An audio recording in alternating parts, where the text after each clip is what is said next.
Des adversaires subsistent. Juge 3, verset 2. Il voulait que les nouvelles générations d'Israël qui n'avaient pas connu la guerre apprennent ce qu'est la guerre. Chers auditeurs, auditrices de Pain Divin, un proverbe africain dit qu'une mer calme n'a jamais fait un bon marin. Quand nous rencontrons l'adversité, nous nous posons beaucoup de questions. Pourquoi certaines personnes malveillantes peuvent-elles agir librement? Seigneur, pourquoi n'enlèves-tu pas ces circonstances insupportables? Pourquoi dois-je attendre si longtemps la réponse de mes prières? Et la grande question, Seigneur, pourquoi le diable peut-il encore sévir?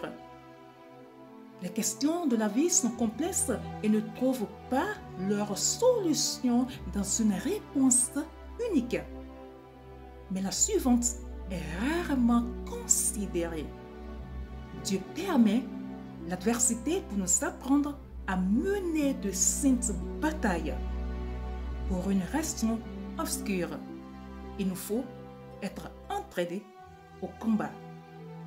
De plus, nous devons le faire avec la force de Dieu et selon son caractère.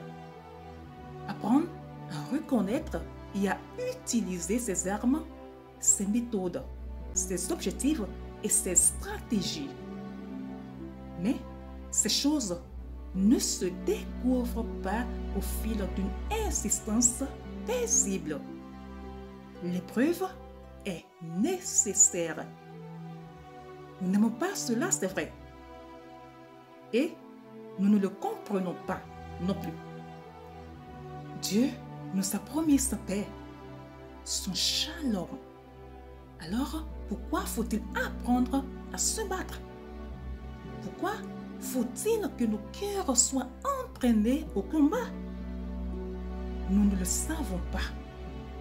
Est-ce l'entraînement pour des luttes spirituelles qui devront être menées avant la venue du shalom? Des luttes que seuls des cœurs expérimentés pourront mener? Peut-être sommes-nous des instruments décisifs entre les mains de Dieu dans sa violente opposition au mal? Quelle qu'en soit la raison, Dieu veut nous entraîner au combat. Soyez encouragés. L'adversité que vous traversez ne doit pas vous détruire ni même vous abattre. Ce n'est pas l'intention de Dieu. Il veut vous apprendre à être un instrument utile dans un conflit qui n'est pas de ce monde. Et cette opposition constitue votre apprentissage. Chers bien-aimés, rencontrez-vous des difficultés, des conflits, des ennemis, des peines? Vous êtes en formation. Apprenez bien les leçons. Menez le combat. Si Dieu permet des adversités dans votre vie, c'est qu'il a ses raisons. Très bonne méditation à vous. Shalom.